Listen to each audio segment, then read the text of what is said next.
Hi, this is Kathleen LaValle with Huntsville Tutoring Company. Today I'm here to talk to you about ADHD.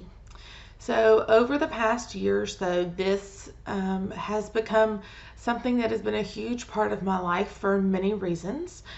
I have suspected that my daughter Ellie has had ADHD for quite some time, just from some of the normal things that she does on a daily basis, like she can't sit still and is very impulsive and things like that. But about a year ago, we really decided to dive into this because she was really struggling to read. Now, I figured she was dyslexic for many reasons, and we'll get into that in another month. But I really felt like the ADHD was really starting to get in the way of her learning.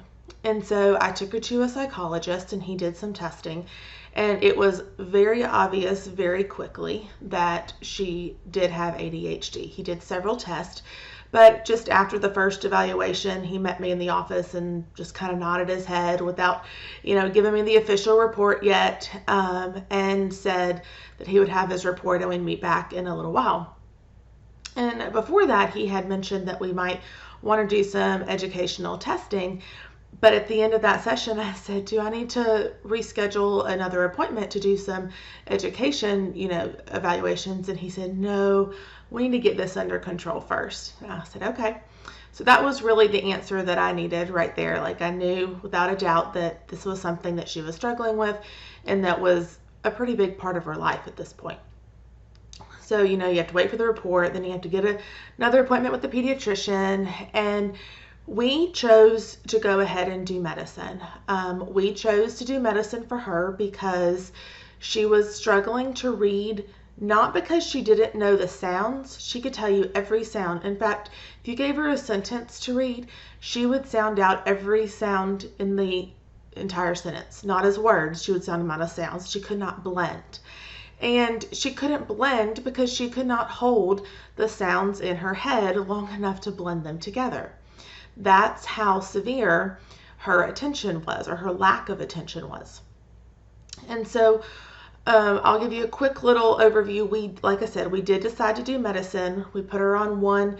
It was very clear, very quickly, within 48 hours, we knew that was not the one for her. Took her straight off of it.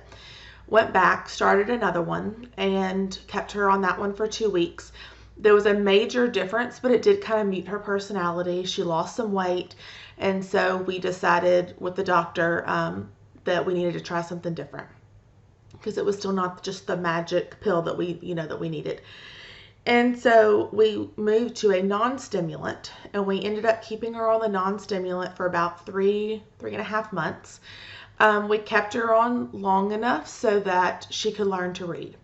Once she figured out what it was like to hold those sounds in her head and to put them all together, then she had no trouble. I mean, she's still slow at reading, and I still have to remind her to focus a lot, but she didn't want to continue taking the medicine. And so David and I discussed, my husband and I discussed that we would let her be part of this decision. And we decided to take her off of the medicine. And at this time, she was also going to therapy. And she told us that she loved therapy and she felt like therapy was really helping her. And so we decided that since she was learning to read, it was okay for us to step back from the medicine and let her continue therapy and see if we could use that as a tool to help her instead of having to medicate her. So she has now been off of medicine for probably about 7 months now. And there are times that I wonder if we will eventually have to go back on it. But for the time being, we are working really hard with her therapist and coming up with other strategies to help her be able to focus when she needs to focus. And we probably about once a week have the conversation with her of saying, if you feel like you need it again, if you need the medicine again, you tell us and we'll go back to the pediatrician and we'll, see if we can figure out another one that works for you. So we're very open with her about the ADHD and about why it's hard for her to focus sometimes. And we use the words, control your body and name it for her, because I personally feel very strongly that every kid needs to know why they're struggling.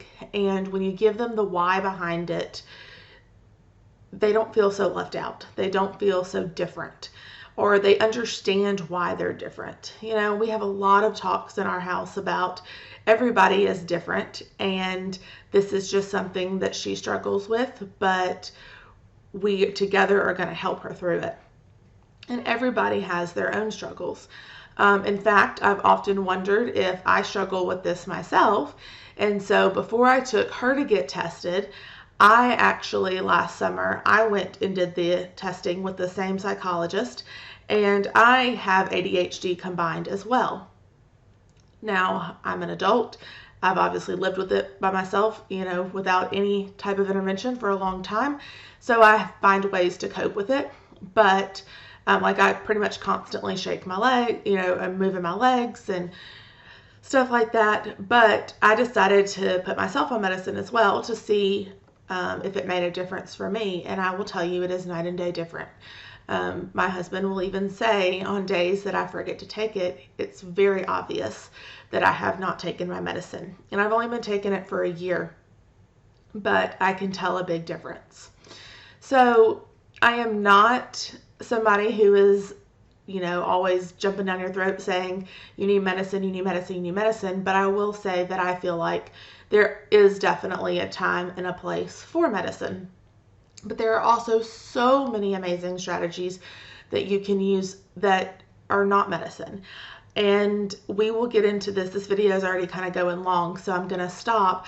But we will get into this later, that one of our new interventions that we're doing with Ellie is occupational therapy. And we've only been to one session left so far, but it has been a huge eye-opener for us. And I am really excited to share what I'm learning there. For the past, we went on Friday, today's Monday, so it's only been 3 days, but I have done so much research between Friday and now about occupational therapy and how it relates to ADHD and sensory processing. So I would love to share that with all of you at some point, so be on the lookout for that.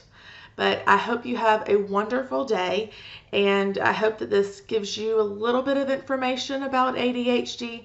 This month I'm going to be posting a lot. There are so many resources out there for ADHD, and I just want you to be able to learn as much as you can.